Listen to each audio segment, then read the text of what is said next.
Okay, మనం 2వ సంవత్సరం జ్ఞానజ్యోతి ట్రైనింగ్కి నిన్న మనం హాజరయ్యామండి. దానికి ఫస్ట్గా ముందు సెక్షన్ 1 రిజిస్ట్రేషన్ అండి. రిజిస్ట్రేషన్ చేసుకున్నాము. తర్వాత పరిచయం అనమాట. ఎప్పుడు ఇలా బెంచ్లో పరిచయం కాకుండా కొత్తగా ఒక ఆట పద్ధతి ద్వారా కొత్త రకమైన పరిచయం మాత్రం చేసుకున్నాం అనమాట.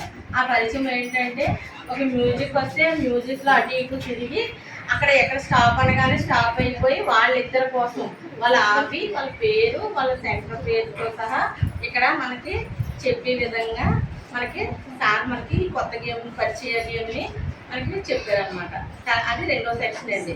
తర్వాత 3వ సెక్షన్ ఏంటంటే, శిక్షణలో పాటించవలసిన నియమాలు కానివి కూడా మనకి విషయాలు అన్నది చెప్పారు. అలా గ్రూపులు కూడా 5 గ్రూపులు మెంబర్స్ ద్వారా ఇక్కడ ఉన్న కార్యకర్తలందరినీ 5 గ్రూపులుగా తయారు చేశారండి. ఈ 5 గ్రూపుల్లోని 1-2 గ్రూపులు ఏమేమి నియమాలు ఈ శిక్షణ కార్యక్రమంలో ఏం నియమాలు మనం పాటించాలన్నది 3 గ్రూపులు రాసామండి. 4-5 ఏం చేయకూడదు ఈ శిక్షణ కాలంలో లోపల మనం ఎలా వినాలి, ఎలా శ్రద్ధగా వినాలి, వినకూడదన్న దానికోసం తేడాని విభజిస్తూ 3 గ్రూపులు 2 గ్రూపులు కూడా చెప్పి మొత్తం అందరూ సమూహాలన్నీ పంచుకోవడం జరిగింది. అలాగే సెక్షన్ 4 అండి. అలాగే సెక్షన్ 3 తర్వాత బ్రేక్ ఇచ్చారండి మనకి. తర్వాత సెక్షన్ 4 మొదటి సంవత్సరం శిక్షణలో మనం ఏమి నేర్చుకున్నామో దాని తాలూకా మొదటి సంవత్సరం శిక్షణ నేర్చుకున్న తర్వాత మన అంగన్వాడీ సందర్శనకి వెళ్ళిన సమయంలో మనం గమనించిన మార్పులు మన అందరం గ్రూపుల విధంగా మొత్తం అందరూ చెప్పడం జరిగిందనమాట. అంటే గత సంవత్సరం జ్ఞానజ్యోతి ట్రైనింగ్లో నేర్చుకొని వెళ్ళిన తర్వాత మన సెంటర్లు ఎలా ఉన్నాయి, వాళ్ళ పనితీరు ఎలా ఉంది, మన సెంటర్ అని కొంతమంది అడిగేశారు. అవి మన కార్యకర్తలు అందరూ కలిపి గ్రూపుల విధంగా మనం చెప్పామన్నమాట. డెకరేషన్ సరిగా లేదు, రికార్డు మాలో మార్పు కావాలి, అవన్నీ నిర్భయంగా పాటలు ఇవి పాడాలి అని పిల్లలకు అర్థమయ్యే రీతిలో పాడాలని సామాగ్రి టీఎల్ఎం తయారు చేసుకోవాలని గ్రూపుల వారిగా చెప్పారనమాట అండి. అందులోనే 4వ సెక్షన్లో భాగంగానే అంగన్వాడీ కేంద్రంలోని తరగతి బోధన మరియు విధానాల పరంగా మనం గమనించిన మార్పులకి పరిష్కారాలు చేయవలసిన కార్యక్రమాలు కూడా మనకి క్లుప్తంగా చెప్పడం జరిగిందండి. తర్వాత మనం సెక్షన్ 5 అండి. అలాగే ప్రీ స్కూల్ సంవత్సరాలు మరియు మెదడు అభివృద్ధి కోసం ప్రారంభ సంవత్సరాలు ఈ సంవత్సరం జ్ఞానజ్యోతిలో ఏమేమి నేర్చుకున్నామో క్లుప్తంగా కొన్ని సెంటెన్స్తో చెప్పారండి. అవి ఏంటంటే, ప్రీ స్కూల్ పిల్లలకి మెదడు అభివృద్ధి ఎలా జరుగుతుంది, ఎంత విధంగా జరుగుతుంది, ఏ కార్యక్రమాలు చేస్తే వాళ్ళు శారీరక మానసిక అభివృద్ధి జరుగుతాయి అని చెప్పారు. అలాగే ప్రారంభ సంవత్సరాల్లో జాతీయ విద్యా విధానం కోసం కూడా మనం గత సంవత్సరం జ్ఞానజ్యోతిలో నేర్చుకున్నాము. ఆ విధానం కోసం కూడా ఒకసారి నెరవేర్చుకున్నాం అనమాట. బాలారంభ సంరక్షణ, విద్యా ప్రాముఖ్య సూత్రాలు, అలాగే సమగ్ర అభివృద్ధి, స్థూల సూక్ష్మ మానసిక శారీరక అభివృద్ధి, ఒక బిడ్డ ఎన్ని రకాలుగా అభివృద్ధి చెందుతుందో ఉపయోగపడడానికి, అలాగే దానికి తోడ్పడడానికి, సమగ్ర అభివృద్ధి చెందడానికి ఉపయోగపడుతుంది అనేది మనం నేర్చుకున్నాం. అలాగే ఆటలు, ఆటాడిన విషయాలు, అంటే ఆటల ద్వారా కూడా మనం పిల్లల అభివృద్ధి సాధ్యమవుతుందని కూడా నేర్చుకున్నామండి. పిల్లల అభ్యాసనలో తల్లిదండ్రులు సమాజ భాగస్వామ్యం అన్నమాట. పిల్లల అభివృద్ధిలో తల్లిదండ్రులు కంపల్సరీ అభివృద్ధి వాళ్ళ భాగస్వామ్యం ఉంటుంది. కానీ సమాజ భాగస్వామ్యం గురించి కూడా మనకి వివరంగా చెప్పారండి. అలాగే తల్లిదండ్రులు మరియు సమాజ భాగస్వామ్యం కోసం సమీకరణ అవగాహన మరియు సమీకరణ వ్యత్యాసాలు ద్వారా కూడా ఎలా జరుగుతున్నదని చెప్పారండి. అలాగే సమావేశాలలో కూడా పిల్లలకి తల్లిదండ్రులకి మనం ఏమేమి చెప్పాలనుకుంటున్నామో మనం సమావేశాలు పెట్టి వాళ్ళకి తెలియజేయమని చెప్పారండి. అలాగే వేడుకలు, అంగన్వాడీ కేంద్రంలోని ఈసీసీ సెంటర్ ప్రతి 4వ శనివారం ఈసీసీ కార్యక్రమం జరుగుతుంది. దానికి మనం తల్లిదండ్రుల్ని, పెద్దలని, అలాగే మాస్టర్ని, అలాగే హెల్త్ డిపార్ట్మెంట్ వాళ్ళని పిలిచి కూడా పిల్లలకి, తల్లులకి, మాస్టర్లకి వాళ్ళకి కూడా సమన్వయం కలిగించాలని మనకి చెప్పారండి. అలాగే మన అంగన్వాడీ కేంద్రంలోని పోషణ కార్యక్రమాల్లో 5 కార్యక్రమాలు జరుగుతాయండి. అది ఎల్ఈ రిజిస్ట్రేషను, అన్నప్రాసన, పోషణ వేడుక, ప్రజారోగ్య కార్యక్రమం, ప్రీ స్కూల్ కార్యక్రమాలు. ఇవన్నీ వేడుకలుగా చేస్తాం కాబట్టి వీళ్ళందరినీ భాగస్వామ్యం తీసుకోమని చెప్పారండి. అలాగే మాడ్యూల్ 3లో ప్రారంభ సంవత్సరాల్లో అంచనాలు అంటే అసెస్మెంట్ కార్డ్స్ కోసం పిల్లలకి ఎలాంటి సంవత్సరంలో ఏ అభివృద్ధులు జరుగుతాయో ఆ అభివృద్ధుల కోసం కూడా చెప్పడం జరిగిందండి. అది గత సంవత్సరం మనం నేర్చుకున్నాయన్నీ ఒకసారి మనం గుర్తు తెచ్చుకున్నామండి. ఈ సంవత్సరం మనం 2వ సంవత్సరం సెక్షన్ 6 భోజనానికి వెళ్ళామండి. తర్వాత మధ్యాహ్నం 2వ సంవత్సరం శిక్షణకి సెక్షన్ 6 అనమాట. 0 నుంచి 3 సంవత్సరాల పిల్లల లక్షణాలు అంటే ఇంటి దగ్గర ఉన్న పిల్లల లక్షణాలు వాళ్ళు మన అంగన్వాడీకి ఇప్పుడు మనమేమో 3 నుంచి 6 సంవత్సరాలు మన దగ్గర ఉంచుకొని స్కూల్కి సంసిద్ధత చేయడానికి తీసుకెళ్తున్నాం. అలాగే 0 నుంచి 3 సంవత్సరాల తల్లిదండ్రుల దగ్గర ఉంచి వాళ్ళు మన అంగన్వాడీకి సంసిద్ధత కావడానికి తల్లులు చేయవలసినవి మనం వాళ్ళకి ఏమైనా చెప్పవలసిన కార్యక్రమాల కోసం వాళ్ళ లక్షణాల కోసం కూడా చెప్పడం జరిగిందండి.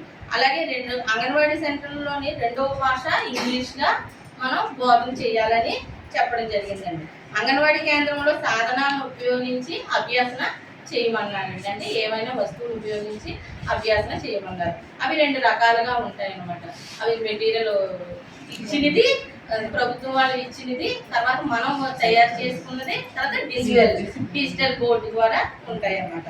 అంగన్వాడీ సెంటర్లో ఆకర్షణీయంగా బోధన మరియు సామాగ్రిని ఏర్పాటు చేసుకోవడం, డిజిటల్ ప్లాట్ఫామ్ని ఎప్పుడూ ఉపయోగించుకోవడం, మనకు పైనుంచి పెట్టినవి తల్లిదండ్రులకి గ్రూప్లో ఫార్వర్డ్ చేయడం, అలాగే మన అంగన్వాడీ కేంద్రంలో తయారు చేసి పిల్లలతో చెప్పించి కూడా వాళ్ళకి పబ్లిసిటీ చేసుకోవడం కోసం కూడా అది ముఖ్యమని చెప్పారనమాట. అంగన్వాడీ కేంద్రంలో పిల్లల అభ్యాసన స్థాయిని అర్థం చేసుకోవాలన్నమాట. ఆ పిల్లలు అందరూ ఒకలాగే ఉంటారు. 3+ పిల్లల్ని 4+ పిల్లల్ని కలుపుకుంటా ఎవరి స్థాయిని వాళ్ళని మనం గుర్తించి గమనించమని చెప్పారండి. అలాగే అంగన్వాడీ కేంద్రంలోని ప్రణాళిక నిర్వహణ అంటే టైం టేబుల్, ఏ టైంలో ఏం చేయాలన్నది ఒక టైం టేబుల్గా, అంటే క్లమ్సింగ్ లేకుండా గుంపుల కింద కాకుండా ఒకటి చెప్పవలసింది ఖచ్చితంగా చెప్పడానికి. అలాగే అభ్యాసన వాతావరణంలో డిజిటల్ ప్లాట్ఫామ్ ఉపయోగించాలి. మనం ఎప్పుడు నోటితోటి అరిచి చెప్పేదానికంటే మనకు అవకాశం ఉంది కాబట్టి ఈ డిజిటల్ ప్లాట్ఫామ్ని ఉపయోగించుకోమన్నారు. కాకపోయినా అందులో చూసైనా మనం వాళ్ళకి చెప్పే విధానాన్ని సార్ ఒక ఎగ్జాంపుల్ ఏంటి చెప్పారంటే తన గ్రూప్లో తన ఫోన్లోనే మంచి ఏమైనా ఉంటే తీసి పక్కన పెట్టుకొని పిల్లలకి అవసరమైనప్పుడు నేను వాళ్ళకి చెప్తానమ్మా అని కూడా చెప్పడం జరిగింది. అలాగే పిల్లల్లో ఉండే వైవిధ్యతలు అంటే తేడాలు, పిల్లల్లో ఉండే తేడాలను కూడా తెలుసుకోవడానికి ముఖ్య కారణంగా ఉంటుందని చెప్పారు. అలాగే పాఠశాలకు సంసిద్ధత చేయాలండి. అంటే 3 to 6 పిల్లలు మన దగ్గర 5 ఉంటే కనుక వాళ్ళని పాఠశాలకు సంసిద్ధత చేయాలండి. పిల్లల విద్యాభ్యాసంలో తల్లిదండ్రులు ప్రమేయం, పిల్లల చదువు విషయంలో తల్లిదండ్రులు ఖచ్చితమైన ప్రమేయం ఉండాలని కూడా చెప్పారండి. సమగ్రమైన మరియు సానుకూల తరగతులకు సిద్ధం చేయాలండి. అంటే అది ఫస్ట్ క్లాస్కి వెళ్ళడానికి మనం సిద్ధంగా ఉంచాలండి. అంటే ఆ ఫోన్ ఇచ్చినా సరే కానీ మనం వాళ్ళ దగ్గర ఉండి, అంటే వాళ్ళు ఫోన్ ఇవ్వడం వద్దు, నువ్వు ఇవన్నీ నిషేధించడం అన్నది ఇది చేయకుండా వాళ్ళ దగ్గర ఉండి మనం ఒక అరగంట సేపు వాళ్ళు ఏం చూస్తున్నారు ఏం చేస్తున్నారు అనేది శ్రద్ధ చూపించమని చెప్పారండి. తర్వాత సెక్షన్ 7 నవచేతనకు ముందు బ్రేక్ ఇచ్చారండి. తర్వాత సెక్షన్ 7లోని నవచేతన మరియు ఆదర్శాల కోసం చెప్పడం జరిగిందండి. నవచేతన అనే బుక్ ఉన్నది, అది 0 నుంచి 3 సంవత్సరాల పిల్లలకు మాత్రము ఉపయోగపడుతుంది. దాని కాల వ్యవధి 36 నెలలు, అంటే పుట్టినప్పటి నుంచి 3 సంవత్సరాలు వచ్చే వరకు వాళ్ళకి చెప్పేది.